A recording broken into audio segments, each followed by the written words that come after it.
বায়ু, শব্দ, পানি দূষণ যে আঙ্গিকে বিবেচনা করা হোক, বাংলাদেশে ভালো অবস্থানে নেই বলে মনে করেন পরিবেশ মন্ত্রী। তিনি বলেন, ঢাকা বিশ্বের অন্যতম দূষিত শহরের অবস্থানে থাকুক, এটা চায় না সরকার। এজন্য 180 দিনের পরিকল্পনায় নানা উদ্যোগ নেওয়া হয়েছে। সচিবালয়ে পরিবেশ দিবসের কর্মসূচি নিয়ে আয়োজিত সংবাদ সম্মেলনে আব্দুল আওয়াল মিন্টু বলেন, দখল হওয়া বনভূমি উদ্ধারে সরকার কঠোর অবস্থানে রয়েছে। প্রভাবশালীদের সতর্ক থাকতে হবে, তবে শিল্প কারখানা যেন ক্ষতিগ্রস্ত না হয় এক্ষেত্রে তা মাথায় রাখা হবে বলে জানিয়েছেন পরিবেশ মন্ত্রী। ঢাকা বিশ্বের বসবাস অযোগ্য শহরের মধ্যে তৃতীয়। যুক্তরাজ্যের ইকোনমিস্ট গ্রুপের গবেষণায় পরিবেশ, স্বাস্থ্য, সংস্কৃতি, শিক্ষা ও অবকাঠামোর সূচকে পিছিয়ে আছে প্রায় 3.5 কোটি মানুষের এই নগরী। শুধু রাজধানী ঢাকা না, সারা দেশেই পরিবেশ দূষণ ও দখলের চিত্র বেহাল। পরিবেশ মন্ত্রীও বিষয়টি অস্বীকার করছেন না।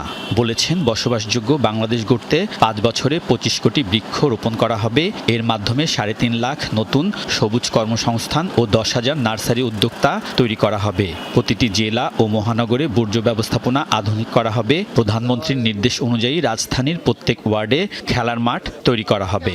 যে আঙ্গিকে দূষণকে বিবেচনা করেন, তাহলে আমরা তো ভালো জায়গায় নাই। কিন্তু কত লোক যে সারা জীবনকে আমরা এই জায়গায় থাকবো, নাকি আমরা আরো ভবিষ্যতে ভালোর দিকে যাব। এই শহরকে যে পর্যায়ে আপনি উন্নত চাইছেন, এটা তো 4 বছর হবে না। বাংলাদেশ গত 20 বছর থেকে খালি নিচে নামছে ভাই। তো একটু সময় দেন উপর দিকে উঠার। ইটভাটা পরিবেশ দূষণের অন্যতম কারণ। এজন্য পরিবেশ বান্ধব ব্লক ইট ব্যবহার করে সরকারি অবকাঠামো নির্মাণের সিদ্ধান্ত আছে, কিন্তু এর বাস্তবায়ন কমই হচ্ছে। পরিবেশ মন্ত্রী ও প্রতিমন্ত্রী বলছেন, আগামী 5 বছরে ক্রমান্বয়ে ইটভাটা কমবে এবং ব্লক ও অটোব্রিকের ব্যবহার বাড়বে।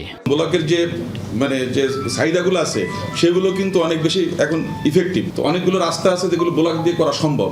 তো আমাদের এখানে আসলে এই কালচারটা এখনো তৈরি হয়নি। ব্লকটা পরিবেশ বান্ধব, অ্যাট দ্য সেম টাইম এখানে আমাদের যে কর্মসংস্থানের অনেক বেশি সুযোগ হচ্ছে।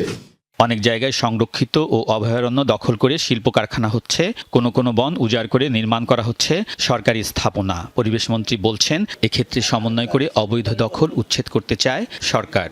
বনভূমি পুনরুদ্ধারের ব্যাপারে আমরা পুরোপুরি একদম শক্ত অবস্থানে আছি। সো আপনাকে একটা অবস্থান নিতে হবে, যেখানে আমাদের পরিবেশও সুরক্ষিত থাকবে। একটাকে দলে বন্ধ করে দিতে পারবেন না আরেকটা ভালো করার জন্য। পরিবেশ নিয়ে সচেতনতা বাড়াতে আগামীকাল বৃহস্পতিবার পরিবেশ মেলা, জাতীয় বৃক্ষরোপণ অভিযান ও মাসব্যাপী বৃক্ষ মেলার আয়োজন করেছে মন্ত্রণালয়। প্রধানমন্ত্রী তারেক রহমান চীন মৈত্রী সম্মেলন কেন্দ্রে অনুষ্ঠানের উদ্বোধন করবেন। বৃক্ষরোপণের সাজাই দেশ, সবার আগে বাংলাদেশ। আলমগীর স্বপন, যমুনা নিউজ, ঢাকা।